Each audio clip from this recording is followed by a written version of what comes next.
Bismillahirrahmanirrahim. Assalamualaikum warahmatullahi wabarakatuh. Bismillah, alhamdulillah, wassalatu wassalamu ala rasulillah wa ala alihi wa ashabihi wa mawala. Ashhadu an la ilaha illallah wahdahu la syarikalah wa ashhadu anna muhammadan abduhu wa rasuluh la nabiyya ba'dah. Rabbi shrahli sadri wa yassirli amri wahlul 'uqdatam min lisani yafqahu qawli, amma ba'd. Alhamdulillah, ibu-ibu rahimakumullah, di pagi hari ini kita masih diberikan rahmat dan inayahnya oleh Allah Subhanahu wa taala sehingga pada pagi hari ini kita masih bisa melaksanakan salah satu kewajiban kita, yaitu menuntut ilmu. Mudah-mudahan gerak langkah pengorbanan ibu-ibu hadir di majelis ini menjadi amal soleh yang akan memperberat timbangan kebaikan kita nanti di yaumil akhir. Amin ya rabbal alamin.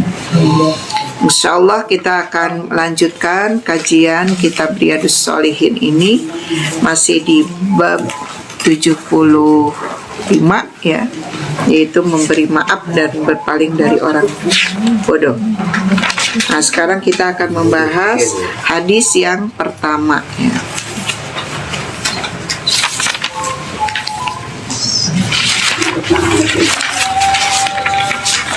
Setelah kemarin kita membahas ayat-ayat Al-Quran, kita akan membahas di hadis yang pertama. Bismillahirrahmanirrahim. Sudah ketemu ibu-ibu?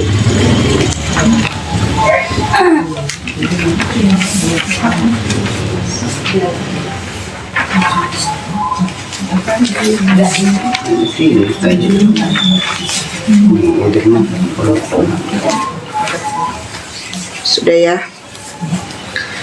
Wa an Aisyah radhiyallahu anha annaha qalat lin nabiyyi sallallahu alaihi wasallam, hal ata alaika yaumun kana asadda min yaumi Uhud?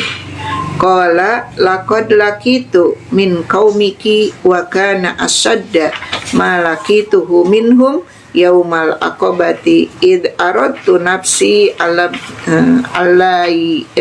ibni abdi Yalil bin Kulal falam yuhibbuni ila ma aradtu fantolaktu wa ana mahmumun ala wajhi falam astafik illa wa ana biqarnis sa'alib farafa'tu ra'si wa idza ana bisahabatin qad adallatni fanadartu fa idza fiha Jibrilu alaihi salam fanadani faqala innallaha ta'ala qad sami'a qaula qaumika laka wa maraddu alaika wa qad ba'atha ilaika malakal jibali litamurahu bima syi'ta fihim fanadani malakul jibali fasallama alayya thumma qala ya Muhammad innallaha ta'ala qad sami'a qaula qaumika laka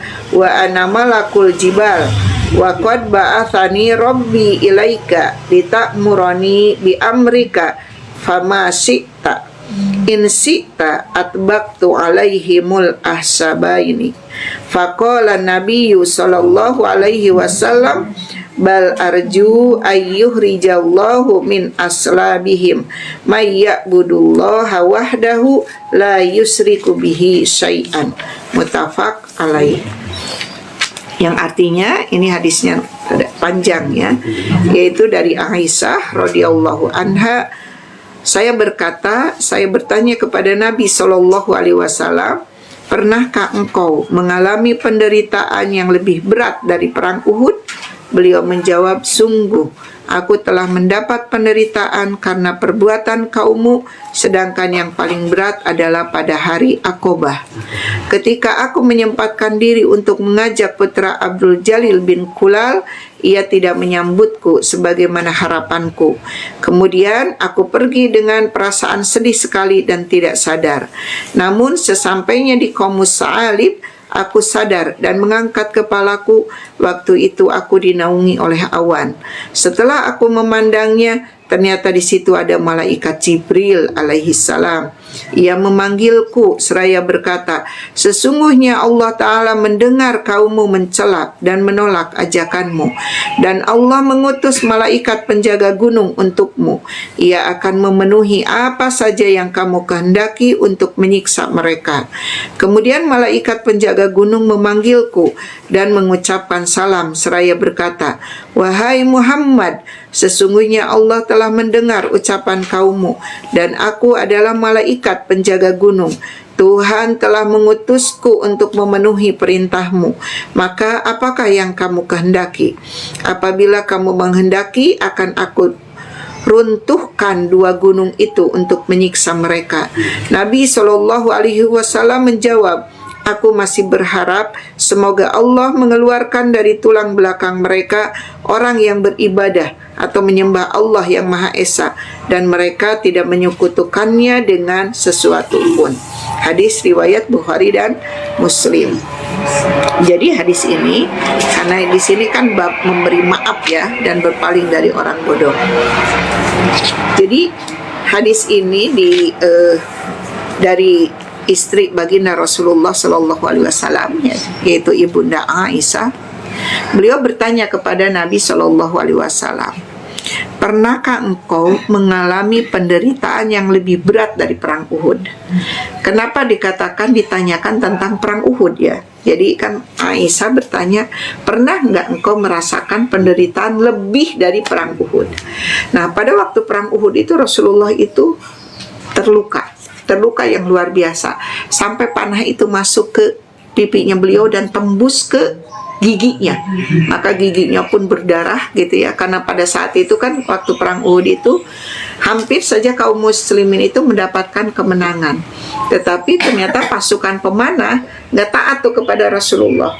Rasulullah mengatakan kepada pasukan pemanah itu ketika sebelum perang, pasukan pemanah yang di atas gunung Uhud itu, atau di atas disebutnya ada bukit Rumat ya, bukit Rumat itu bukitnya orang-orang yang memanah gitu ya, jangan turun sampai benar-benar perang ini selesai gitu ya. Ternyata perang Uhud pada saat itu yang jumlah kaum muslimin hanya sedikit, pasukan musuh kan banyak.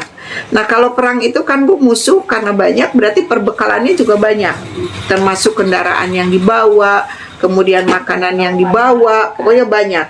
Nah hampir selesai pada saat itu kaum kafir Quraisy itu sudah akan kalah gitu ya, sudah kalah. Nah orang-orang yang di gunung si pemanah itu sudah melihat banyaknya gonimah itu yaitu harta dari musuh, yaitu harta-harta yang ditinggalkan gitu ya, karena mereka sudah sebagian pada lari tuh karena udah mau kalah.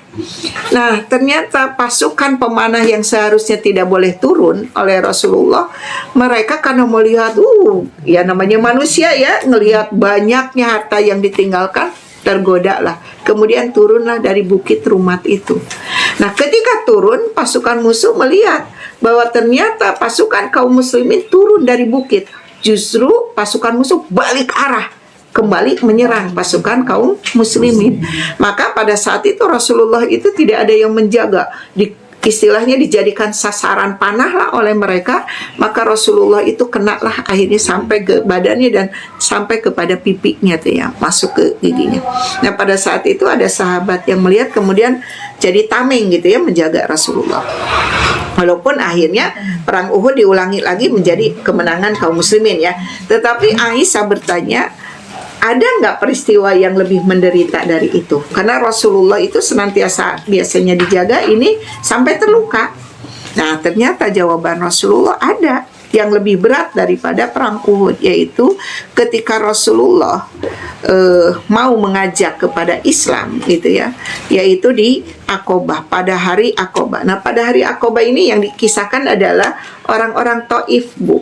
Kalau Ibu mungkin pernah nggak ke Taif, Ibu? Nggak pernah.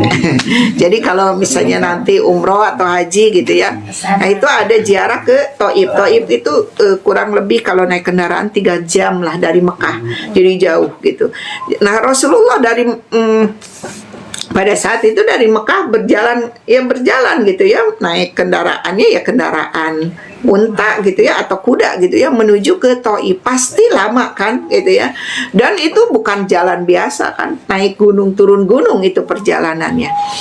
Berharap yaitu kepada putra Abdul Jalil bin Kulal itu dia mau masuk Islam.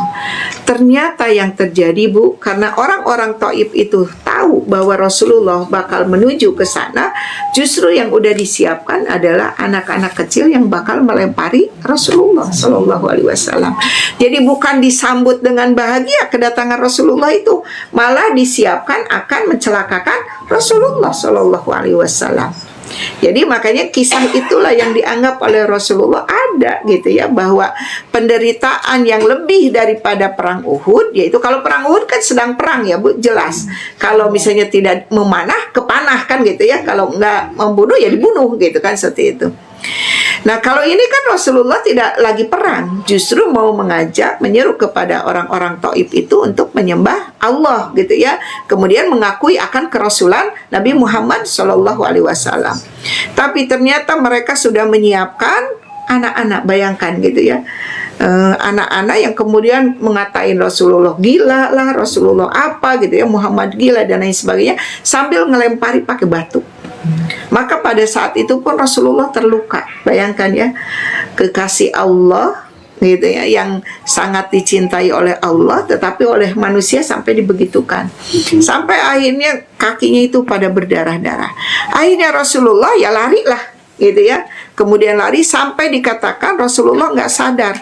Ternyata Rasulullah udah sampai di Qomus Sa'alib. Qomus Sa'alib itu nama tempat ya Bu. Itu di situ tempat perkebunan anggur. Jadi punya anggurnya orang sana gitu ya. Rasulullah sampai di situ sampai nggak sadar, pingsan berarti ya, karena mungkin lari kemudian juga dilempari ya. Terus perjalanan juga dari Mekah ke Thaif itu jauh gitu ya. Pingsan. Kemudian ketika Rasulullah tersadarkan, beliau mengangkat kepala, ternyata awan udah melindungi Rasulullah. Ya jangan dibayangkan Mekah saat ini ya Bu, yang udah banyak pohon gitu ya, gunung-gunungnya juga udah ditebasin, dipakai hotel kan gitu ya. Nah itu zaman dulu benar-benar gersang, kalau panas itu benar-benar panas yang langsung nyorot ke tubuh kita gitu. Ternyata ketika Rasulullah menengadahkan kepalanya, di atasnya itu sudah dilindungi oleh awan. Jadi awan yang melindungi Rasulullah sehingga tidak kepanasan. Nah kemudian ternyata juga Rasulullah selain melihat awan yang melindunginya, beliau juga melihat malaikat Jibril. Jadi malaikat Jibril sudah turun dari langit gitu ya. Kemudian malaikat Jibril itu memanggil gitu ya, wahai Muhammad gitu ya, sesungguhnya Allah Ta'ala sudah mendengar kaummu itu mencelamu dan menolak ajakanmu gitu ya, bahkan mencelakakanmu gitu ya.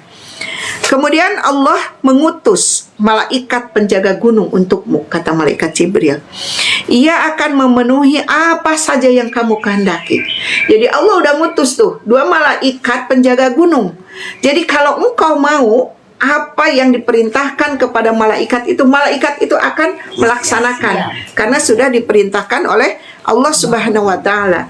Kemudian ngejawablah malaikat penjaga gunung itu ya, setelah malaikat Jibril berkata kepada Rasulullah. Kemudian malaikat penjaga gunung memanggil juga Rasulullah, seraya mengucapkan salam kepada Rasulullah. Wahai Muhammad, sesungguhnya Allah telah mendengar ucapan kaummu, dan aku adalah malaikat penjaga gunung. Allah telah mengutusku untuk memenuhi perintahmu. Maka apakah yang kamu kehendaki? Apakah kamu menghendaki akan aku runtuhkan nih gunung ini, supaya orang-orang yang ada di bawahnya celaka gitu kan?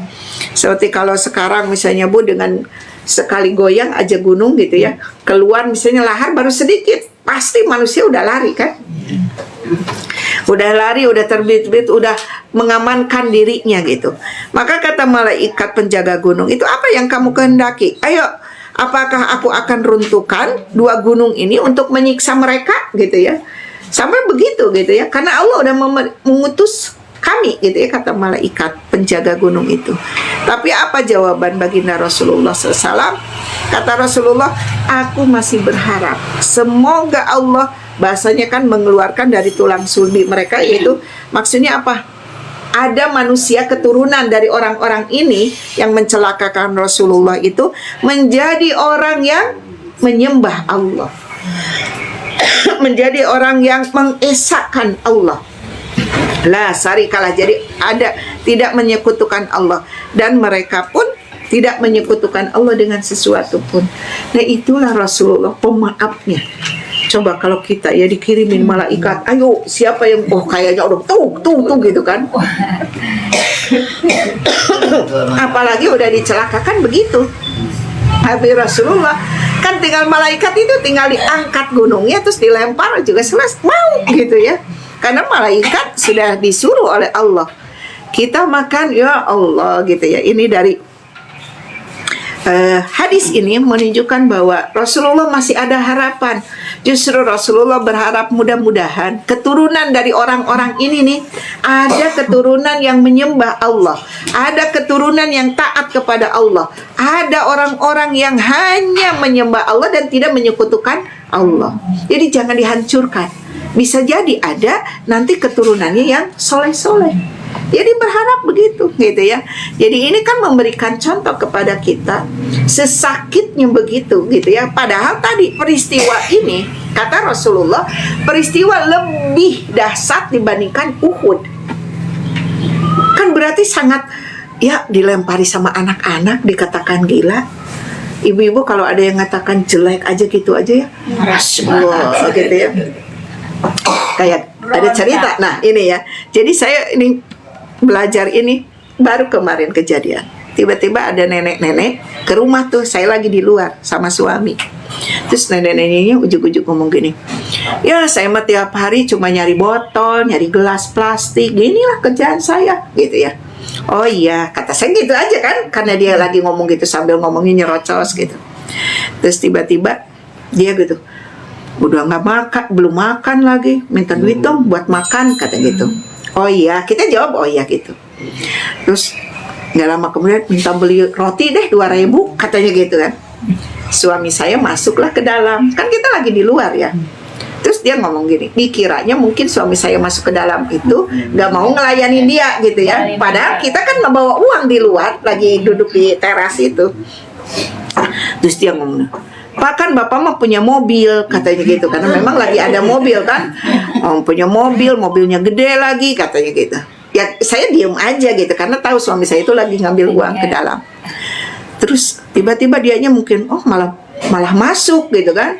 Terus si nenek-nenek itu bilang ke saya, manggil cek katanya gitu. Itu lakinya ya gitu. Di situ ya Bu, gimana rasanya tuh? Saya cuma jawab, ya laki saya lah, masa saya berduaan sama laki orang gitu kan. Nah, udah gitu, bukan gitu katanya, lakinya tua banget. Kata saya, ini nih, diujinya gitu kan. Mampu gak saya marah? Mampu kan ya Bu, saya berdiri gitu ya. Terus maksudnya apa? Udah minta-minta gitu kan, pengennya gitu. Saya langsung megang dada saya sambil betul-betul ngegeter Bu itu. Astagfirullahaladzim. Bukan cek, katanya, tua banget lakinya, katanya gitu. Kayak aki-aki, katanya gitu. Saya langsung diam aja gitu ya. Ya Allah, itu sambil nahan, kalau ya nahan nafsu gitu ya, pengen ngejawab gitu. Suami saya nggak dengar, keluar lah suami saya bawa uang gitu ya. Nih Bu gitu kan. Suami saya nggak tahu kan dia ngomong gitu. Nih Bu gitu. Makasih ya Pak, katanya. Terus dia pergi aja, belum makan nih, ngomong aja sama. Ya udah biarin. Terus suami saya duduk lagi dengan saya. Pak tahu nggak ibu-ibu itu bilang apa? Bilang apa? Saya ceritain lah yang tadi gitu. Untung Papa nggak dengar. Kalau dengar nanti nafsu juga gitu kan. Kata saya, makanya nih jawab ini ya, ini kata saya. Setelah saya baca ini gitu, Masya Allah benar. Kita itu bakal diuji, nggak mungkin bisa menyampaikan gitu ya kalau belum pernah diuji. ternyata baru gitu aja kita ada rasa marah ya kan. Ini Rasulullah sampai dilempari, sampai berdarah gitu ya. Ya Allah ya Rob, saya makanya ya Allah gitu ya. Ketika tadi pagi baca ini, Masya Allah. Kalau kemarin mas saya menceritakan sama bayangkan Pak, sebenarnya pengen marah banget, tapi ditahan. Ya Allah, jangan sampai marah. Ngapain marah ke orang begitu gitu kan? Kata suami saya gitu, ya kalau marah samaan aja dong dengan yang itu yang ngomongin gitu kan, samaan aja kalau marah-marah kita. Makanya saya sampai nahan, jangan sampai saya berdiri, karena kalau berdiri ya itu yang seperti saya bilang, kalau lagi marah justru harus duduk kan. Kalau berdiri, tenaga kita gede banget kan gitu. Ya, pas baca ini, Masya Allah, kita mah nggak ada seujung kukunya diuji sama Allah itu. Nggak sampai dilempari batu, nggak dihina kayak apa, biasa aja gitu ya. Kata suami saya, lagian memang iya kok papa aki-aki, kenapa harus marah? Iya kan, kita juga suka bilang kakek, nenek gitu ya, aki-aki, nini-nini gitu, udah biasa. Tapi kenapa begitu dibilangin aki-aki sama nenek-nenek, rasanya kok kenapa ya biasa gitu gitu. Memang kakek kita ini kakek-kakek nenek-nenek kan gitu ya. Kata saya, ya gitu, sama gitu. Akhirnya ketawa lah, berdua ngetawain gitu ya. Kata iya benar. Pas baca ini, aduh ya Allah, kita itu nggak ada seperberapa, nggak ada seujung kukunya dari ujian yang ditimpakan kepada Rasulullah Sallallahu Alaihi Wasallam. Itu nggak jadi berdarah, nggak jadi apa sih, cuma gitu karena memang kenyataan kita begitu gitu kan. Ya Allah, ya Masya Allah gitu. Jadi Rasulullah memberikan benar-benar di hadis ini menggambarkan gitu, itulah Rasulullah, contoh yang harus kita contoh. Kalau kita melihat itu dia juga marah, kita juga marah. Mereka bukan Rasul, ya kan? Yang wajib kita contoh itu Rasulullah yang udah jelas tidak ada salahnya, tidak ada dosanya. Kalau kita mencontoh kepada manusia biasa, pasti sama dengan kita, ada dosanya. Ketika marah dia juga marah gitu ya. Nah jadi nggak bisa mencontoh kepada manusia kecuali Rasul. Makanya di dalam ayat Al-Quran bahwa satu-satunya yang menjadi kudwah kita, contoh kita, tauladan kita, yaitu Rasulullah Shallallahu Alaihi Wasallam. Itu jadi kata Allah, tidaklah Rasulullah itu Allah utus kecuali untuk menjadi qudwah hasanah, uswatun hasanah buat kita semua gitu ya. Nah itu buat siapa menjadikan Rasulullah itu sebagai uswah hasanah gitu ya, yaitu buat orang-orang yang takut kepada hari akhir, kata Allah, takut kepada Allah dan takut kepada hari akhir. Jadi gitu ya Bu, kalau besok Ibu diuji dengan begitu, ingat ini, Rasulullah dilempari, diam aja. Jadi ya kita mah cuma dengan ucapan, ya kan sama-sama yang banyak salahnya juga, udah diamin aja gitu. Nah jadi ingat ini ya Bu, jadi dapat pelajaran yang luar biasa dari kesabaran itu, bahwa ya buat apa gitu ya kita melayani gitu. Jadi sudah maafin aja gitu. Toh dengan kita memberikan maaf belum apa-apa udah dapat pahalanya kita. Seperti kemarin udah kita bahas, pemberi maaf itu dapat apa Bu? Dapat ampunan dari Allah, dan kemudian Allah siapkan surganya Allah. Itu yang membuat cita-cita kita gitu. Bukan dari pujian manusia, bukan dari dihormati oleh manusia, tetapi ampunan dari Allah yang kita inginkan. Masya Allah. Jadi besok lagi nggak akan marah gitu ya, kita tahan aja gitu, nggak usah sambil berucap, dan mulut kita kunci aja, karena kalau mulut nggak dikunci, lepaslah itu ya panah-panah yang dikeluarkan dari mulut kita gitu ya. Kan mulut mah begitu dibuka langsung panjang kali lebar gitu ya. Kalau disebut iya, kayak kalau kita ngelepasin panah nih, panah itu kita harus ngukur dulu kan, pelan-pelan banget. Tapi keluar panah dari mulut tanpa mikir, set keluar gitu ya, membuat itu. Nah itu seperti panah itu. Masya Allah. Saja. Ya. Berarti permohonan Rasul yang pelajaran ini tadi termasuk untuk kita ya Iya, makanya doakan oleh kita itu, ya Allah, mudah-mudahan keturunannya jadi orang soleh. Mudah-mudahan dia di akhir hidupnya husnul khotimah. Doakan yang baik-baik aja, karena ketika kita mendoakan yang baik-baik akan berbalik baik juga kepada kita. Sebaliknya ketika kita mendoakan yang buruk-buruk, keburukan juga balik kepada kita, tambah kesal. Tapi kalau kita nggak apa-apa, maafin aja, mudah-mudahan dia diampuni oleh Allah gitu ya, kemudian menjadi orang soleh, akhir kehidupannya husnul khotimah. Nah, itu doanya yang Rasulullah sebutkan tadi. Kata Rasulullah, mudah-mudahan nanti keturunan mereka nih yang ada ini, yang tadi ngelemparin, menjadi orang-orang yang menyembah Allah, yang tidak menyekutukan dengan sesuatu pun kepada Allah. Itu doanya. Dibandingkan kudu dihancurkan, mendingan doain gitu. Masya Allah ya. Lain dia kalau sampai menunggu dia dan yang soleh. Bisa marah-marah. Gitu ya.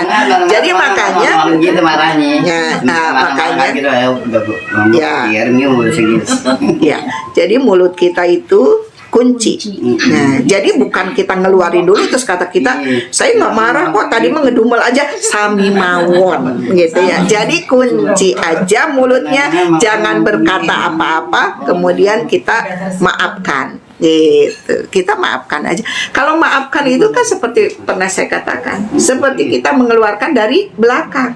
Diingat-ingat nggak? Enggak kan, walaupun ibu makan yang enak-enak nggak pengen lihat gitu, ya udah lepasin aja kan gitu.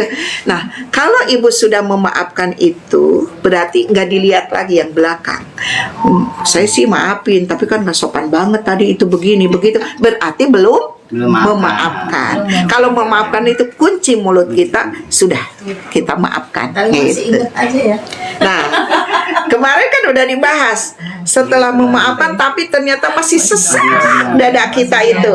Sesak dada kita itu kan masih kayaknya berat, padahal udah maafkan. Tapi apa jawaban Allah? Wal yasfahu, lapangkan dadanya. Jadi bukan ya nggak apa-apa ngedumel juga, namanya juga manusia, enggak. Tapi kata Allah wal yasfahu, setelah Allah mengatakan wa'fu, maafkanlah. Gimana kalau masih ngedumel? Ya Allah, berat banget. Wal yasfahu, lapangkan dada, supaya kita tadi bisa memaafkan, melepaskan. Terus ingat bahwa ganjarannya surga, ganjarannya diampuni oleh Allah Subhanahu wa Ta'ala.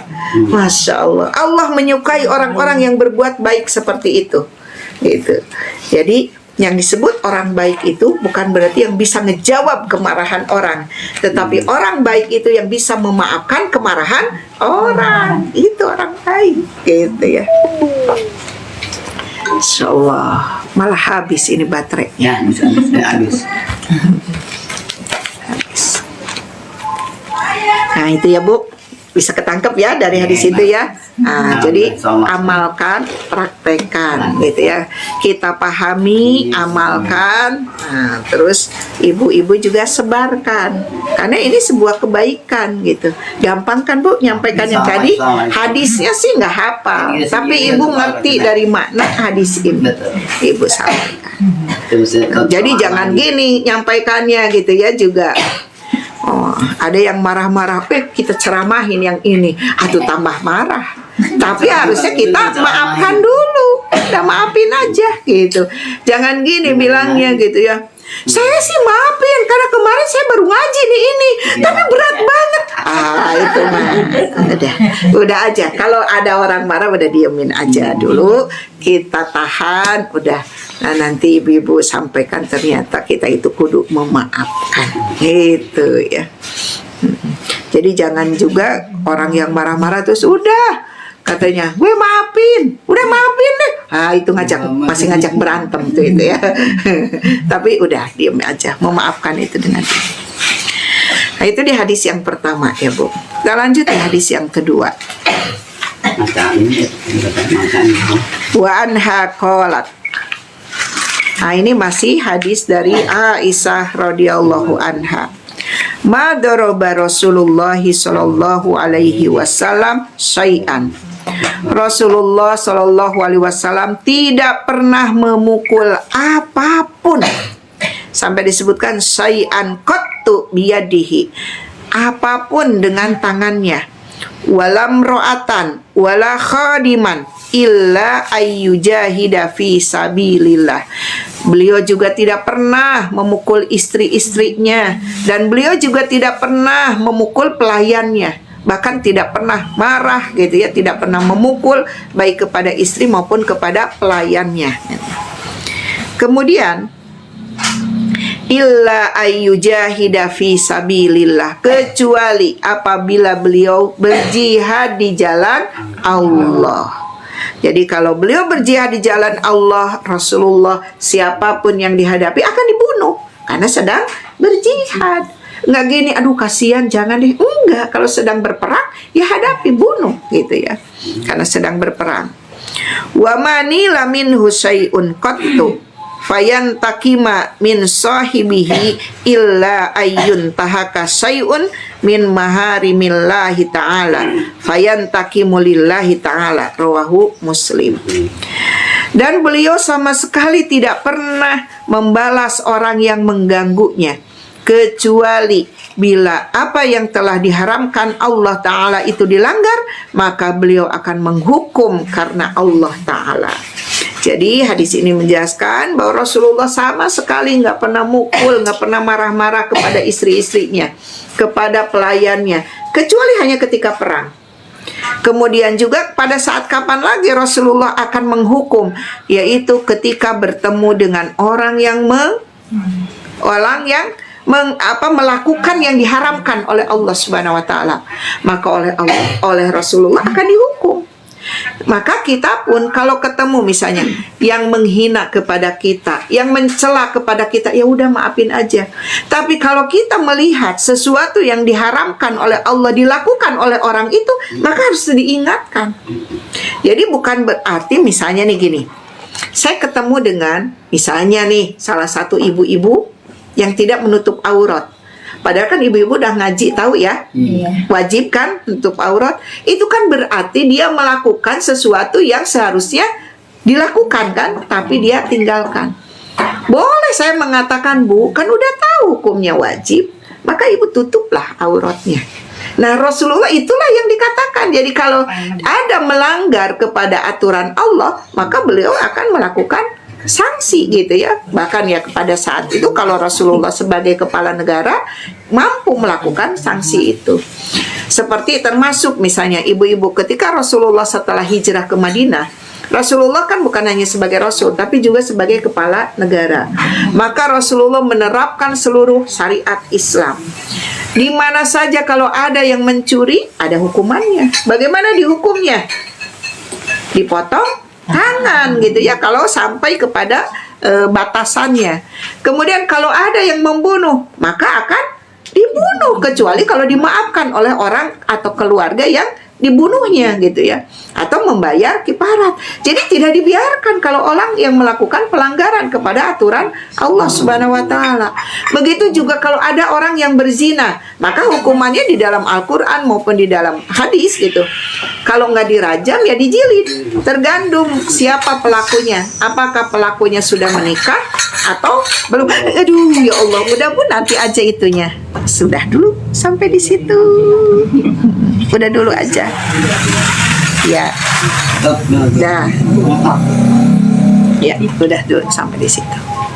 Gitu ya. Jadi bahwa kalau ada pelanggaran itu ada hukumannya di dalam Islam itu. Orang yang membunuh, seperti misalnya ketika diterapkan itu, misalnya di dalam Islam ada aturannya, yang membunuh ya dibunuh. Maka tidak akan pernah ada yang membunuh kembali kan? Karena apa? Ketakutan seorang pembunuh adalah apa? Nyawanya kan hilang. Nyawanya hilang. Begitu juga seorang pencuri. Modalnya mencuri itu apa? Tangannya kan. Tangannya kalau nggak punya tangan kan nggak bisa nyuri ya. Tangannya. Maka di dalam Islam dipotong tangannya. Berarti gitu. Itu selain bahwa itu membuat jerak buat pelakunya, juga menjadi penebus dosa seorang pencuri tersebut. Begitu juga pezina gitu ya. Di dalam Al-Qur'an dijelaskan dirajam, dijilid gitu ya.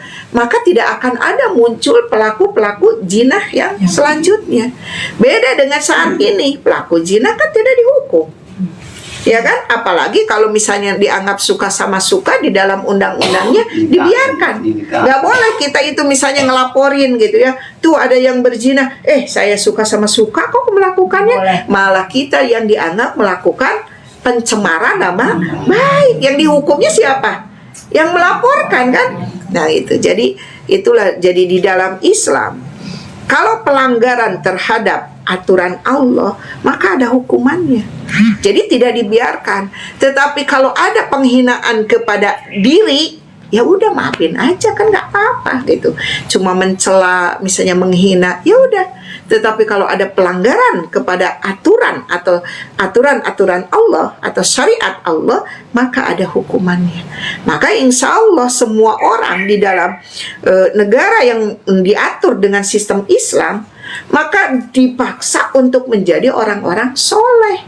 Karena nggak bakalan ada lagi yang mau berani melakukan maksiat gitu ya. Orang pencuri nggak bakalan ada lagi. Orang yang membunuh nggak ada lagi. Orang yang membuka aurat nggak ada lagi. Bahkan orang berzina pun nggak ada. Nggak seperti saat ini kan justru semakin banyak. Sekarang itu semakin ke anak-anak kecil pun udah berani melakukan perzinahan gitu ya, melakukan zina. Orang yang sudah punya suami istri pun melakukan perselingkuhan sampai berzina. Kan sekarang marak ya Bu. Padahal di rumahnya misalnya laki-laki punya istri, istri punya suami. Begitu keluar rumah, pada berselingkuh. Si istri dengan laki-laki lain, si suami juga dengan perempuan lain gitu ya. Balik lagi ke rumah, hubungan lagi suami istri gitu. Kenapa? Karena nggak ada aturan tuh yang bisa membuat itu mereka itu jerak melakukan perzinahan itu. Padahal sudah diharamkan oleh Allah Subhanahu wa taala gitu ya. Seperti itu. Nah itu ya Bu, insyaallah. Jadi kalaupun tadi Rasulullah memaafkan, tapi kalau ada pelanggaran terhadap hukum syara, ada hukumannya gitu. Jadi bukan berarti ya udah orang berzina maafin aja, kan zaman sekarang mah udah lumrah gitu ya. Ada pencuri ya udah biarin aja, nanti ganti aja lagi yang dicurinya, kan nanti Allah bakal menggantinya. Benar dari sisi itunya bahwa Allah akan menggantinya. Tetapi kalau dibiarkan bakal semakin banyak saat ini ya. Coba kalau nggak, mungkin di daerah sini masih aman ya. Di daerah lain asal nyimpen motor ada lengah dikit aja udah dibawa kabur. Bahkan mobil dibawa kabur. Bahkan ya segala macam lah yang ada, yang kalau lengah itu diambil. Karena ya tadi mereka tidak jerak. Karena mencontoh juga mereka itu apa? Tuh koruptor aja yang miliaran anteng gitu ya. Itu kan dicontoh sama yang orang-orang kecil gitu ya. Mereka aja miliaran anteng gitu. Masa kita nyuri cuma motor butut aja gitu ya. Oh, akhirnya gede gitu ya. Kalau di Arab katanya juga gitu ya. Kalau orang nyolong dipotong kita. Ya, masih ada hukuman itu ya, sebagian masih ada. Kalau ketahuan. Iya, masih ada. Nah, kalau di dalam Islam itu Bu, seluruh gitu ya, diterapkannya nggak sebagian seluruhnya. Ini juga gitu ya. pakai hukum gitu. Itu ya Bu, di hadis yang kedua ya. Jadi kalau melanggar aturan Allah di dalam Islam ada hukumannya. Kemudian di hadis yang ketiga, An Anasin radhiyallahu anhu qala, dari Anas radhiyallahu anhu beliau berkata, kuntu amsi ma'a Rasulillahi sallallahu alaihi wasallam burdun najroniyun golidul hasiyati fadrakahu a'rabiyun fajayadahu biridaihi jabdatan sadidatan. Jadi kata Anas radhiyallahu an, saya pernah berjalan bersama Rasulullah sallallahu alaihi wasallam. Waktu itu beliau membawa selimut Najran yang tebal pinggirnya. Jadi Rasulullah pakai selimut Najran ya. Ya pada saat itu beliau diberi oleh orang gitu ya. Kemudian dipakai. Tiba-tiba di jalan ketemulah dengan seorang badui. Kemudian orang badui itu Bu narik-narik selimut Rasulullah itu dengan sangat kuat, dengan jabdatun syadidatun. Jadi sini gitu ya, diambil sama orang badui itu. Kemudian fanadortu ila safhati atikin Nabi sallallahu alaihi wasallam. Kemudian nih Anas ini melihat bahwa leher beliau itu sampai terdapat bekas ujung si selimutnya karena ditariknya kenceng. Jadi mungkin kena kain kan, jadi berbekas di leher Rasulullah itu tergores gitu ya. Karena kerasnya tarikan orang Badui tersebut gitu ya. Tadi ya, waqad asarot biha hasiatul burdi min siddati jabdatihi summa qala. Kemudian beliau berkata, kemudian si Badui itu berkata gitu ya, ya Muhammad, murli min malillahil ladzi indaka. Faltafata ilaihi fadohika summa amarolahu bi'ata'in, muttafaq alaih. Kata orang Badui itu tadi, wahai Muhammad, berikanlah kepadaku harta Allah yang ada padamu. Padahal udah direbut itu si selimutnya. Dia masih bilang, Muhammad berikan ini, kan ini harta dari Allah gitu. Harta dari Allah berikan kepadaku gitu ya.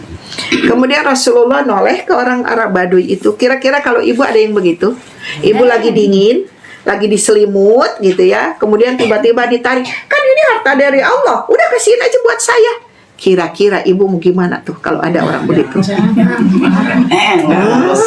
Gak sopan banget, udah minta, ngerebut lagi mintanya itu.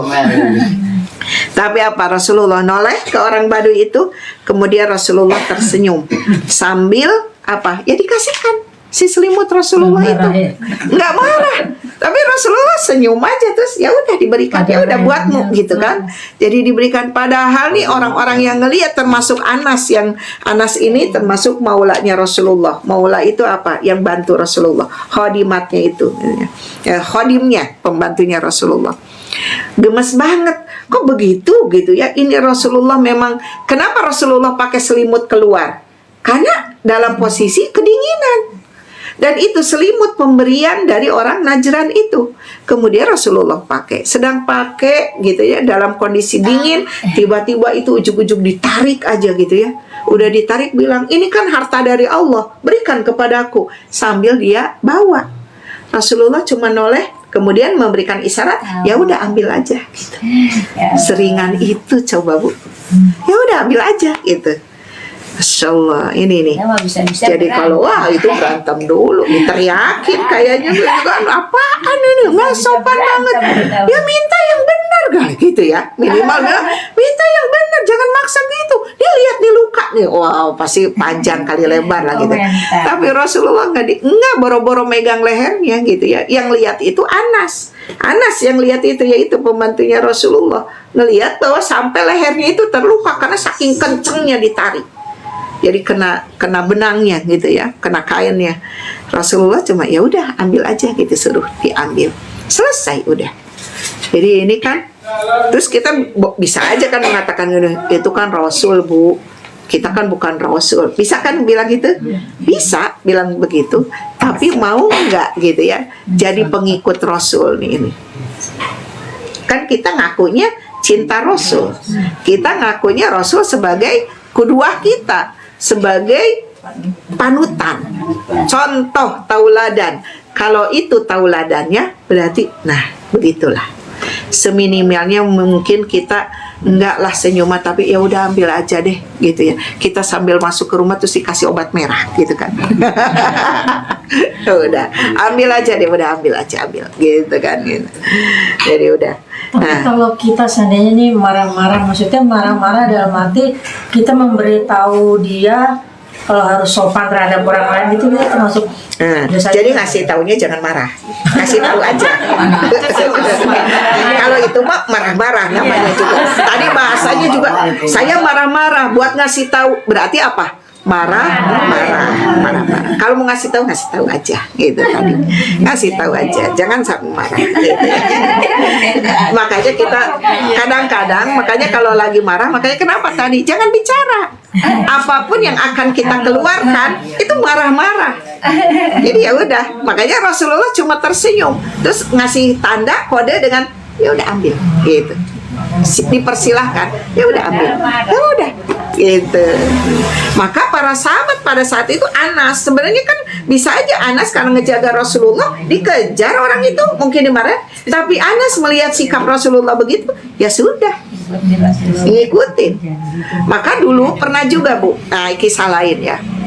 Dulu sebelum Umar bin Khattab masuk Islam, dia kan preman banget, jagoan. Semua orang takut sama Umar gitu ya.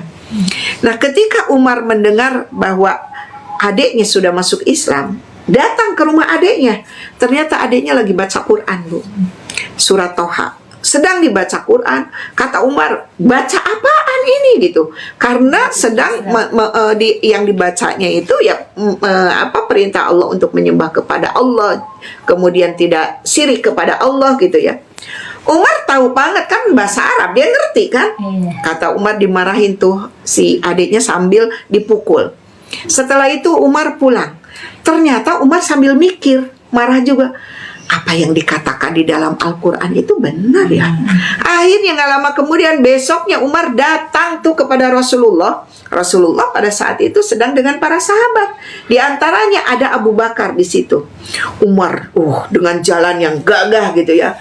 Terus kata Abu Bakar, udah khawatir aja karena tahu adiknya Umar udah masuk Islam. Abu Bakar berdiri, ya Rasulullah, biar saya yang hadapi Umar. Begitu, karena kan, masa Rasulullah mau dicelakakan gitu oleh Umar gitu ya. Kan semua tahu Umar itu anak perempuannya aja dikubur hidup-hidup kan. Maka Abu Bakar bilang bahwa, ya Rasulullah, izinkan aku yang akan menghadapi Umar. Kata Rasulullah apa? Jangan, biarin aja, duduk lagi. Disuruh duduk lagi Abu Bakar, biarin aku yang menghadapi Umar. Ternyata Umar datang mengatakan, ya Rasulullah, asyhadu alla ilaha illallah. Masuk Islam. Jadi bukan mau ini. Jadi Rasulullah pun enggak, ya udah jaga-jaga gitu ya oleh ajudannya. Zaman sekarang mau ke jalan aja itu ajudannya berapa ratus. Ya kan? Wah, toyet kita kudu minggir gitu. Padahal lagi aman. Ini Rasulullah dihadapkan dengan orang yang tahu tabiatnya keras. Kata Rasulullah, udah duduk tenang aja. Aku yang menghadapinya. Ternyata benar Umar mau masuk Islam. Masya Allah. Jadi dengan masuknya Islamnya Umar pada saat itu, ya itulah doa Rasulullah. Kata Rasulullah kan mengharapkan kalau nggak sipulan yang masuk Islam, itu diantaranya beliau mendoakan Umar yang masuk Islam karena menjadi orang yang terdepan. Karena perlu juga nih orang-orang gagah kayak begitu, pemberani. Maka benar ketika Umar masuk Islam, dulu ketika beliau belum masuk Islam menjadi orang yang jahiliyah banget gitu ya, kasar banget. Begitu masuk Islam, dia itu menjadi orang yang tegas, orang yang paling taat di mana saja, dialah yang paling terdepan. Luar biasa gitu ya, menjadi pembela dari Rasulullah Shallallahu Alaihi Wasallam. Jadi begitu juga lah para sahabat ngikuti bagaimana yang dicontohkan oleh Rasulullah. Rasulullah nggak marah, ya udah maafkan, ya udah gitu ya. Maka pada saat itu Abu Bakar pun nggak, sebentar Rasul gitu ya, ini soalnya bahaya. Enggak, begitu kata Rasulullah, udah duduk aja, ya udah selesai duduk gitu kan.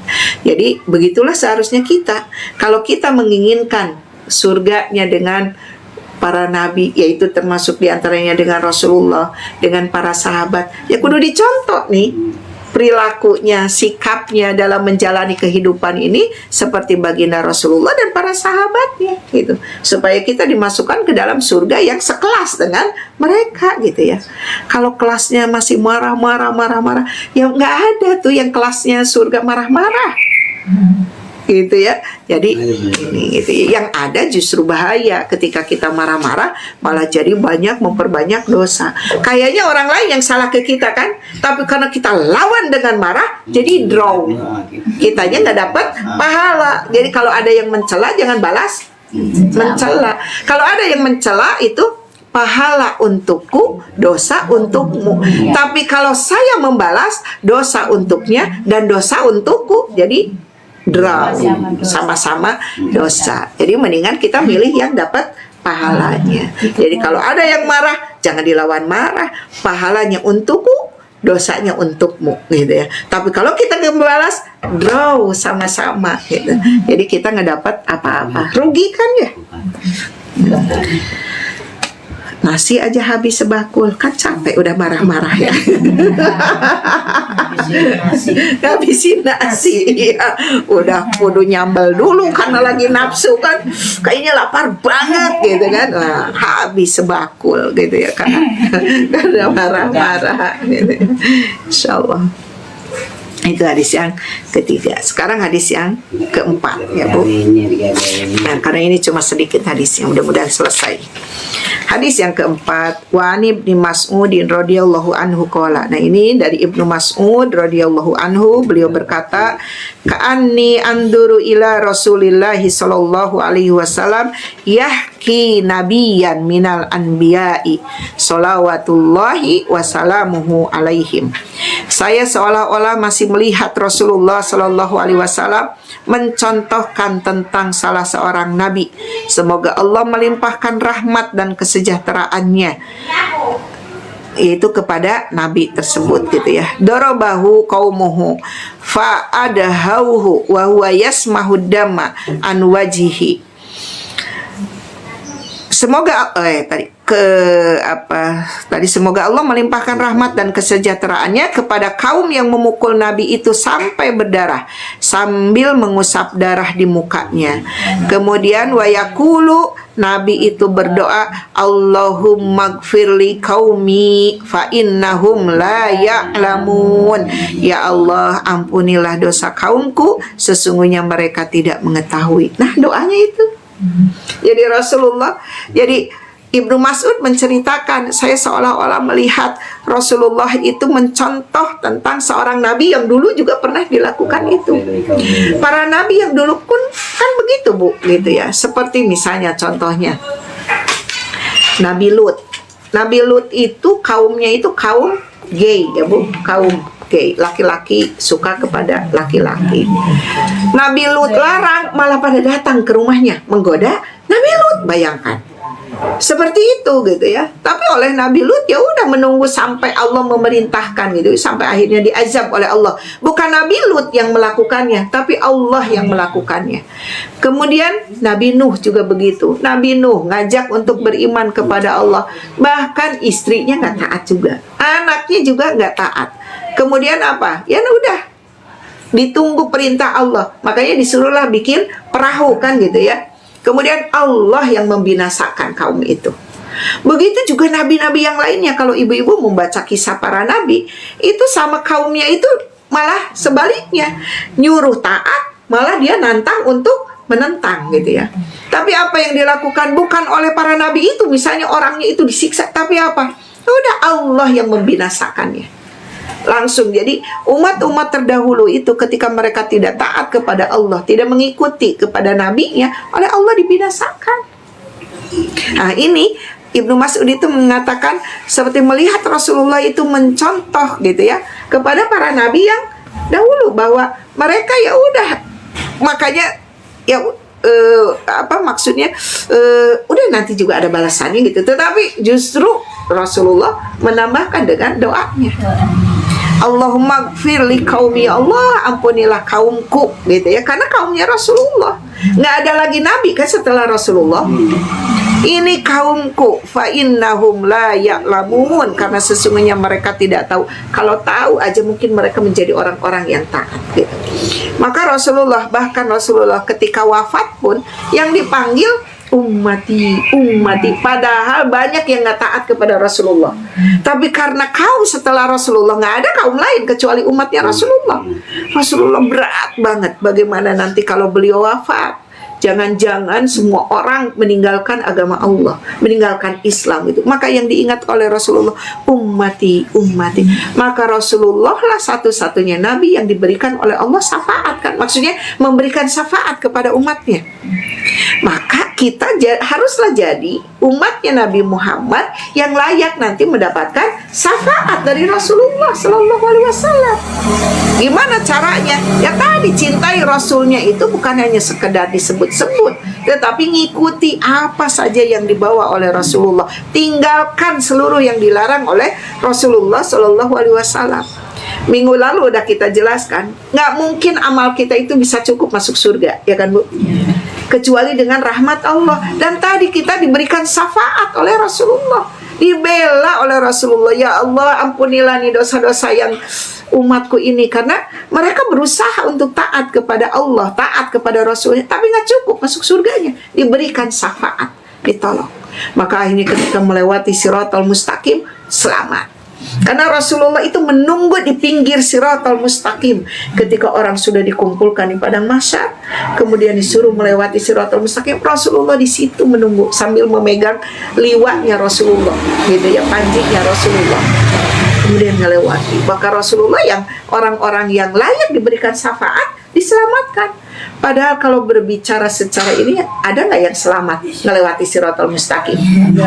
Nggak ada, melewati cuma sebenang, sehelai benang gitu, sehelai rambut yang katanya dibelah 7.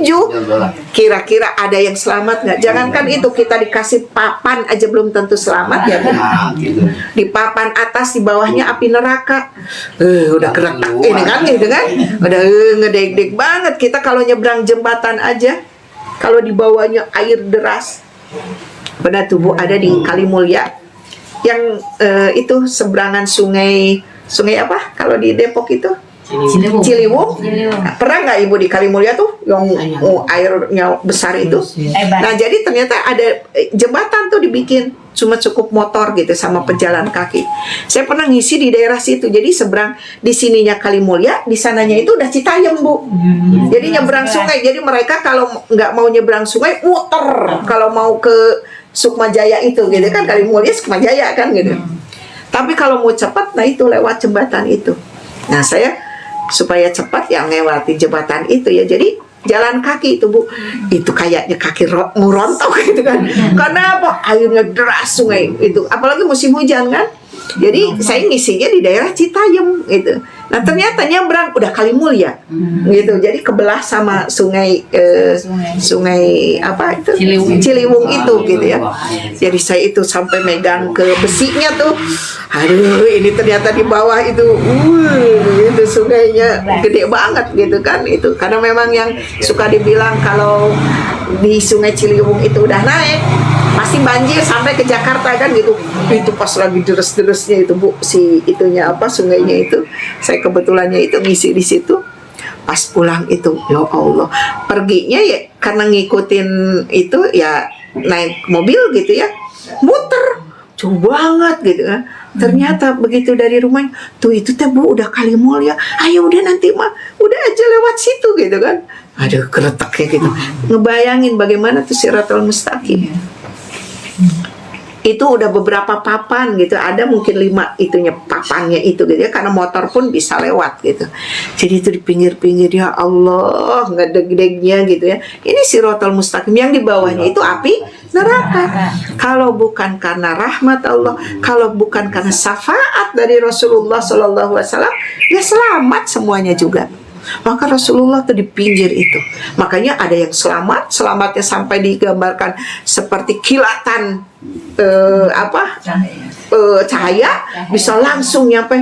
Ada yang jungkir balik, naik turun, naik turun. Ada yang sampai ngerangkak selamat sampai akhirnya selamat. Ada yang sudah jatuh, ya udah nggak bisa naik lagi. Itu berarti kenapa? Amal kita. Jadi nggak ada sekarang itu yang bisa menyelamatkan kita, suami kita, anak kita, kalau kita nggak taat gitu. Kecuali amal kita yang bisa itu ya, yang membarengi kita itu. Walaupun tadi amal kita pun nggak cukup. Kalau nggak kasih sayang Allah, rahmat Allah yang menyelamatkan kita. Kalau nggak Rasulullah yang memberikan syafaat. Jangan-jangan kata Rasulullah, dia ngakunya doang ya Allah, umatnya Rasulullah, tapi kelakuannya jauh kebalik gitu. Sayang banget kan gitu ya. Jadi nggak dapatkan syafaat dari Rasulullah SAW. Nah ini jadi makanya Rasulullah itu sampai mendoakan tuh, saking kasih sayangnya. Pada Rasulullah udah tadi dipukul gitu ya, tapi dia masih menjawab, Allahumma gfirli qaumi fa innahum la ya'lamun. Ya Allah, ampunilah dosa kaumku, sesungguhnya mereka tidak mengetahui. Gitulah gitu. Kita pun gitu ya, kalau misalnya menghadapi orang-orang yang baru mencela, mau udahlah, Nggak benjol kan ya kepala kita? Kira-kira kalau dicela kita benjol nggak? Enggak. Dihina jadi bengkok nggak badan kita? Enggak. Ya udah. Itu hati kita yang bikin. Maksudnya, aduh sakit hati banget. Emangnya rusak sakit hati kita? Enggak kan? Tapi kita yang membuat rusak hati kita. Ya Allah, sakit hati banget sampai gitu ceritanya juga. Makin dalam, makin dalam.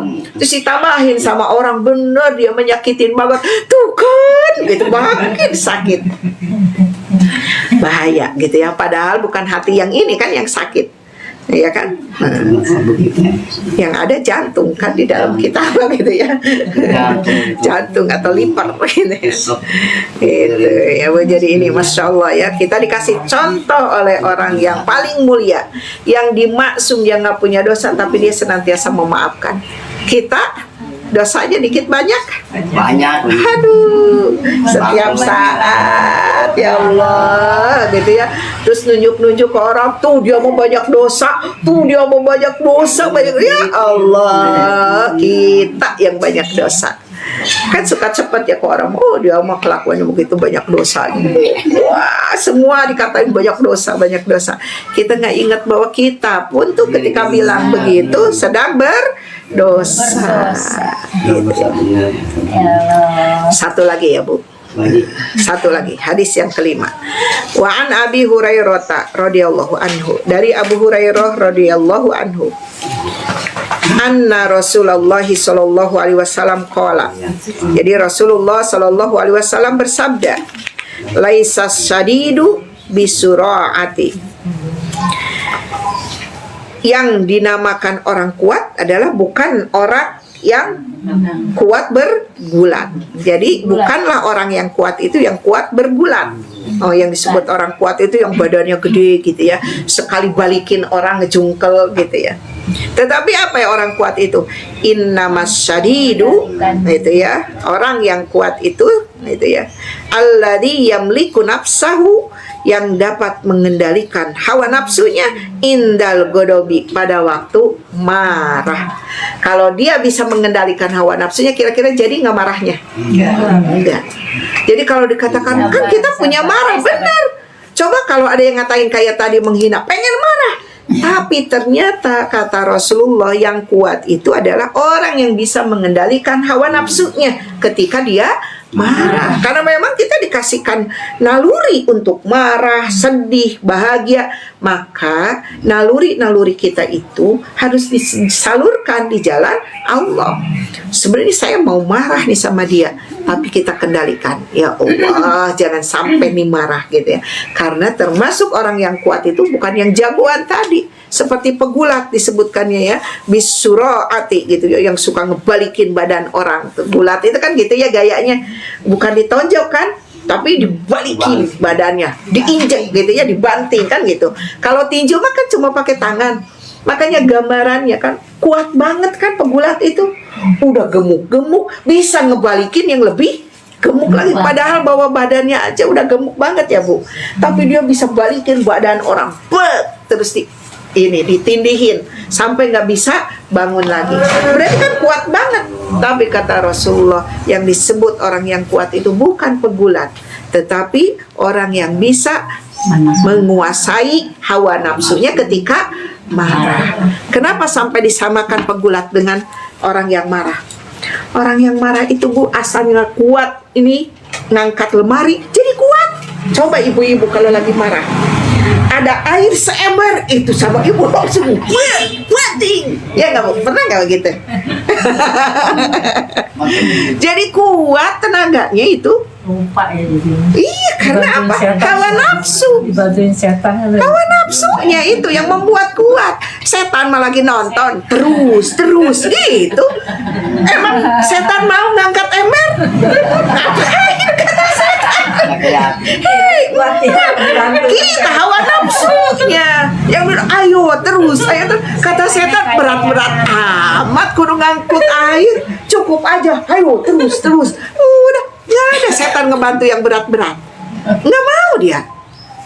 Bahkan kata setan ketika nanti ada yang lapor di hadapan Allah, ya Allah kenapa saya berdosa? Saya tuh gara-gara si setan. Ketemu dengan setannya, tuh gara-gara setan. Kata setan, maaf katanya. Saya itu cuma merayu kamu. Saya tidak bisa membuat kamu mati. Kenapa kamu ikut? Itu kata setan, cuma merayu. Boro-boro ngangkat ember, nggak mau, Bu. Nggak mau kan. Repot amat kudu ngangkat ember.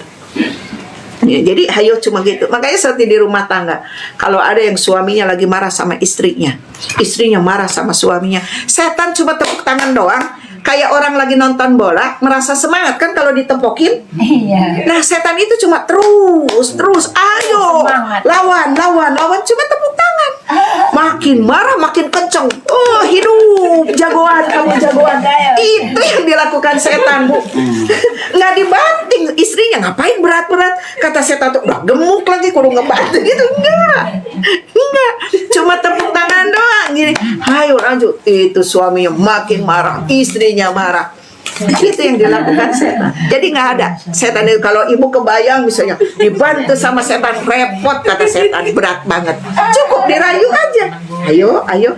Makanya orang marah itu kan jadi udah lupa segalanya.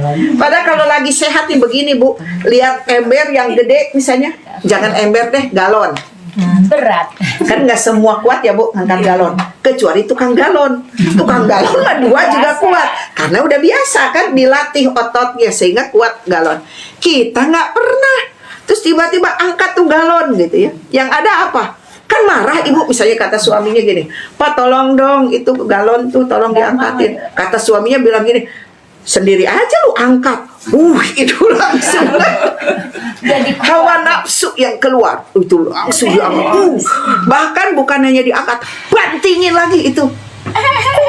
Hawa nafsu. Ini bukan setan. Setan cuma ngeliatin, ayo lanjutkan gitu, Bu. Nafsu itu gitu. Jadi cukup dengan dipantik hawa nafsunya, jadi gede tenaganya.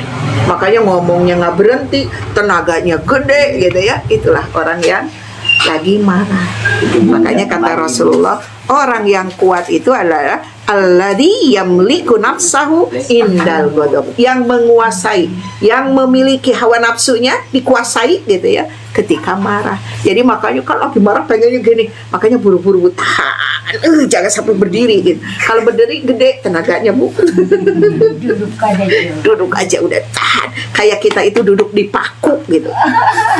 Tahan gitu kan. Makanya orang marah itu ada yang sampai bergetar kan kalau bicara, coba. Bergetar. Ibu ngalami nggak kalau lagi marah bergetar? Gini, kalau dipikir-pikir kayaknya pernah ya, Bu ya. Tapi kalau sekarang sih lupa, Bu. Tapi kalau diinget-inget pernah sampai marah itu, sampai kan ada orang yang marah itu sampai gitu kan, kayak gitu. Jadi ya, Bu, Masya Allah ya. Jadi nih Rasulullah ngajarin jangan kuasai hawa nafsu kita, jangan malah dikuasai oleh setan gitu ya. Nah kalau setan menguasai hawa nafsu, bukan menguasai ember gitu ya. Kalau orang yang lagi berantem, embernya ada yang ngangkat, pasti berhenti ya nggak, Bu? Misalnya nih lagi ada yang berantem, tiba-tiba itu ember ngangkat. Kan tadi katanya setan yang bantuin ngangkat, kira-kira berantemnya jadi apa enggak? Pasti lari semuanya. Kok itu ember jadi ngangkat sendiri? Terus kita bilang setan yang bantuin, apalagi makin ngacir, stop, berhenti gitu. Jadi bukan itu. Jadi setan hawa nafsunya tuh makin menggebu, dipanasin terus gitu ya. Ember ibu setelah selesai kerasa, ya Allah ini pinggang sakit banget karena